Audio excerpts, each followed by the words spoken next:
Hey everyone, it's Matt here at Hopskeller. Over the past half year, many of you have asked about some of the more technical aspects of the brewery and brewing in general. With that in mind, I want to start off the first episode of Hopskeller's Behind the Brew, an in-depth look at the beers and the brewing process of some of your absolute favorites. Right now, I'm in the middle of brewing one of our strawberry wheat beers, a very simple, straightforward American wheat ale aged on 84 pounds of strawberry puree. This episode is going to look a little bit into brewing a fruit beer, this beer in particular, and some of the ideas behind what you're looking for in a fruit beer, in your own brewing process, or even tasting.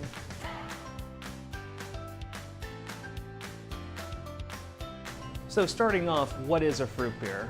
Really simply put, it's any beer style with fruit added to it. Whether that's a very subtle fruit flavor or a huge fruit flavor, as long as there's fruit in any kind of beer, from an IPA to a stout to a blonde ale and anything in between, it's a fruit beer. People have been throwing fruit into beers since beer was a thing. And of course, wine itself is just fermented fruit in the first place.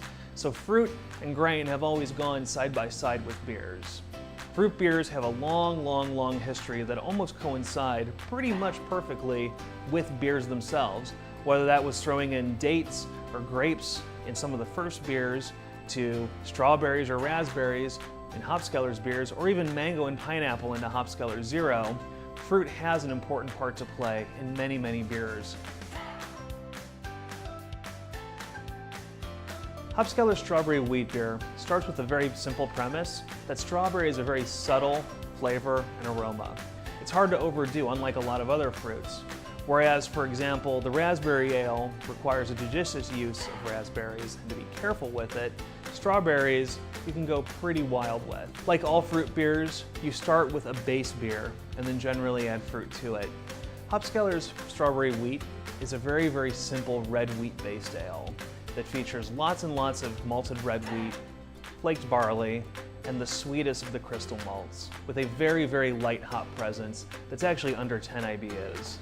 Since we're already dealing with a very subtle aroma and flavor from strawberries, the last thing we want is a strong pronounced hop presence or a strong presence from roasted or dark toasted malts. As for hops, really anything will do. We're not looking for any hop aroma, we're not looking for any hop flavor. Really just a little bit of bitterness, again 8 to 10 IBUs, to cut through some of that sweetness from the beer. I personally use Liberty, although truly any hop would work. It's such an early addition to the kettle. Now when we tend to think of strawberries or raspberries or even something like honey or maple syrup, we tend to think of it as very sweet. We generally don't think of those flavors absent their sweetness. One of the downsides of fermentation, and especially if you're using all natural ingredients like we do, is that that sugar is going to all ferment out, or at least it should. What that means is that the beer needs to pull its own weight when it comes to sweetness, to put back some of that flavor that we know and associate with these various fruits. As for the mashing process for this beer, I'm using a single infusion mashing technique that's most common to English beers and some American ales. As a result, this beer is mashed hot, really hot, right at about 160 degrees. I want to do it warm. I want to preserve some of that full body flavor and whatever kind of sweetness I can get out of the light crystal malts and the malted wheat. Now the key question for making any fruit beer is of course when to actually add the fruit. Now with this you have a few options. One, and perhaps the most straightforward, is to simply add the fruit into the boiling wort, maybe at about 10 minutes before you're done actively boiling that liquid. On the opposite end of that, you can actually back sweeten the beer with your fruit, whether that's a puree or actual whole fruit. What that does is it guarantees that the sweetness from the fruit stays in the beer and that it doesn't ferment out. The third option, and the one that's actually right in the middle and what we do here at Hopskeller, is to actually add the fruit in the fermentation process. What this does is it guarantees that the fruit doesn't actually boil and create all kinds of hazes and things like that. It also guarantees, especially towards the tail end of that fermentation, that a lot of the aromas that we associate with these fruits don't blow off during that process. This beer is one of the regulars in our lineup, and as such is always available on tap. If you haven't had a chance to try it yet, give it a go.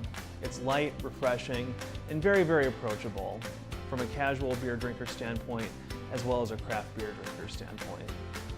This about wraps up our first episode of Hopskeller's Behind the Brew.